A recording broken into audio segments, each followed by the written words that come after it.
It brought the joy of music to every winglet of Pareena, and it's the only way you can hear me. Hi, I'm your host Heatwave, and in today's law episode, I'll be exploring radio technology within the Empire of Pareena.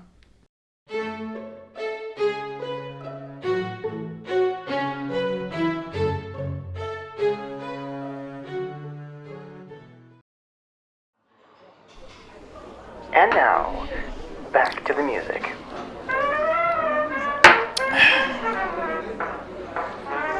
What do you think of that sandwing on the radio? What? That sandwing? The annoying female who thinks she's always right? She's not annoying. I think she's kinda cute. Welcome back to the Wings of Fire spin-off series Empire of Pareena. In today's law episode, I'll be exploring radios, their history, and how audio records are made to be sorted and stored. Communication between dragons hasn't been an easy history to learn. Even before the Empire times, all winglets, other than the sandwings, hadn't grasped the idea of reading or writing, so any long-distance communication needed to come from the dragon who wished to say something, or would be passed as a verbal message to a courier. Of course, with the unification of Pareena, the streamlining of winglet culture, and the establishment of the empire-wide telegraph system, dragons were able to connect on a more detailed and accurate level. But distance was still an issue. Couriers still needed to sleep and eat and gather water in between their travels. So telegram to telegram communication was a slow business, especially if information needed to be relayed to different regional governments. A new form of communication would need to be created to allow for instantaneous communication between the government itself. But this was a challenge, and first thoughts of telecommunications wouldn't hit the mind of a dragon until sometime in 1907. A low administration clerk of the Department of Mail and Distribution named Beetroot sat one evening in his chambers observing his dragonettes play with a common toy of the time. It was two metal cylinders tied together with a thin string of thread. He noticed that his dragonettes could talk to each other by speaking into the cylinders, and their voice was able to travel across the thread. This gave Beetroot an idea. What if he didn't have to sit there and write out telegrams, find the corresponding mail order, and ship it across? What if voice and sound could travel across Pareena in the blink of an eye? At first he thought he was nuts. Nothing like that could ever work. But every day he would stare at the imperial seal hung in the palace walls. He would look at the first empress holding the 4 principles of the empire, the 4 principles of the dragon. And that's when Beetroot knew that to further his idea was to uphold the cog, to always be striving to improve. With this new-found vigor, Beetroot confided with some of the engineers, a part of the Department of Science and the Department of Civil Engineering.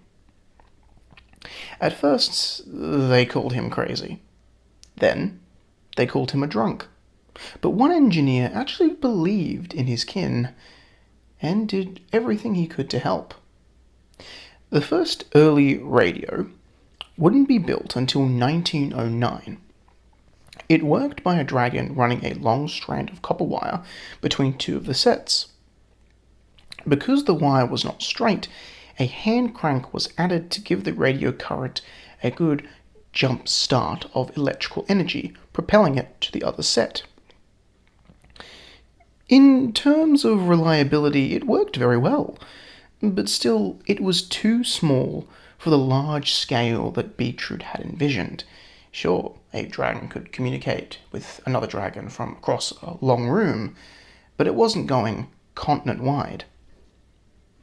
But it did serve as an effective testbed. The Department of Civil Engineering though, saw great interest now, knowing that this foolhardy investment was actually getting some results. So they would take over the project in late 1909, with the first long-distance communication radio being built in 1910, and upon its success, the newly named Imperial Music and Radio Company took up the available contract to manufacture a few large-scale radio sets in 1911. The company was slow to produce anything due to the fact that the technology was still new to dragons, so building them without fault, it was going to take a few cycles for them to perfect their skill, meaning that, unfortunately, the contract's deadline was delayed a few years, and no product was seen.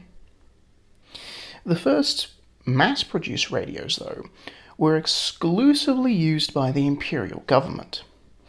One was to be set up at every major capital area across Pareena, so cities, large populations, granting an instant form of long-range communication. These radio sets were usually placed up high using a long copper antenna to capture radio signals and throw them back out. They would then lead from their antenna, or unless the antenna was mounted inside the radio system, would lead to a system transmission set. At this point in time, these radios were very simplistic to use. Simply talking into the receiver usually got the job done. It was always active. The operator would use knobs to change the frequency or fine-tune it. The operator, though, which would be a dragon of the local sub-department of communication, would simply sit and listen to anything important before writing it to their superior. He would use a combead system, which basically stands for communication breeder, to listen and speak. It features a speaker and a thin cord wrapped around the throat that picks up on vocal cord vibration, turning it into sound to be sent over the radio. The large headsets contain the speakers, which sound travels back through. Another dragon would assist the operator by using the hand crank system to help provide power and amplify the signal. These radios relied heavily on throwing out a signal that would then be snatched up by a following receiver system.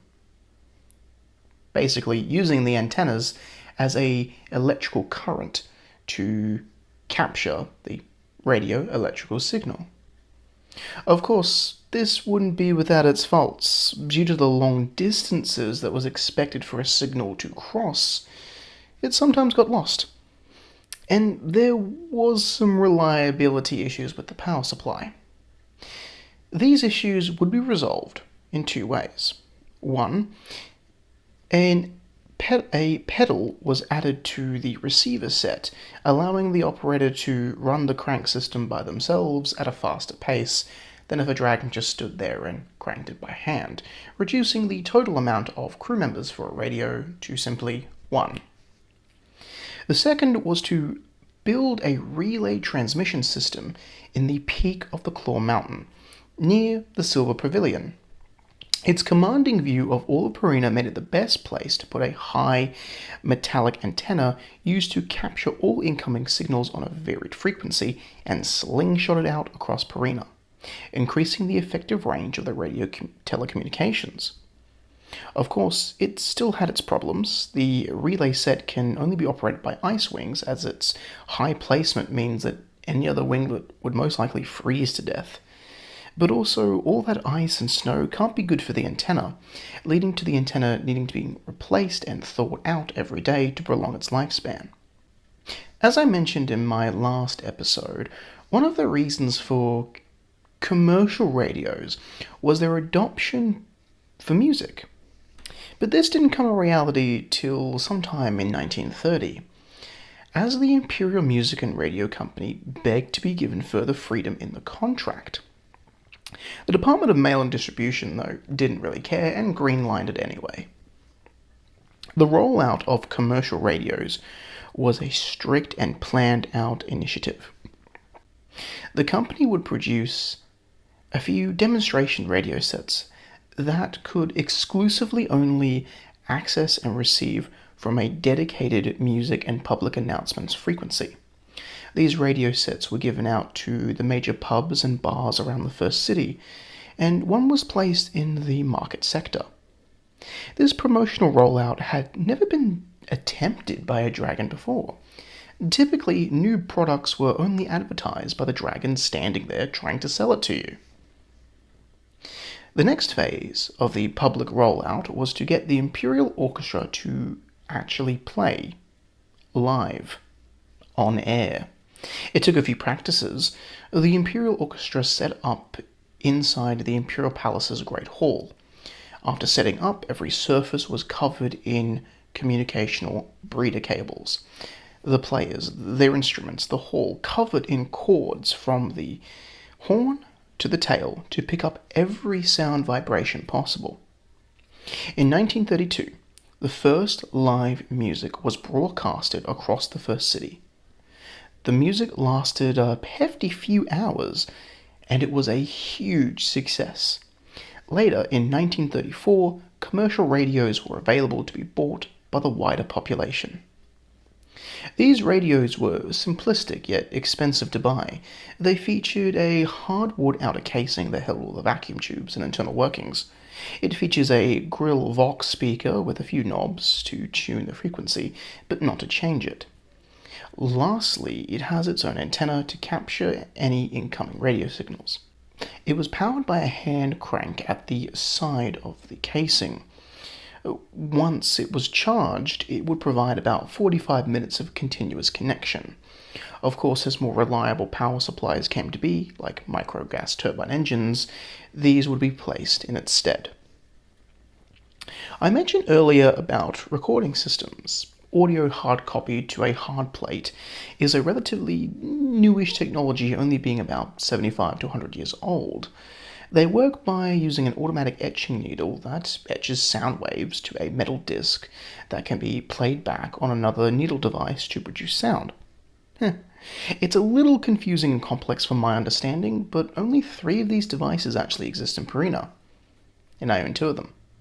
It's how I can record hard copy and file away every episode that I create, and it's how I can play the music captured by the Imperial Orchestra.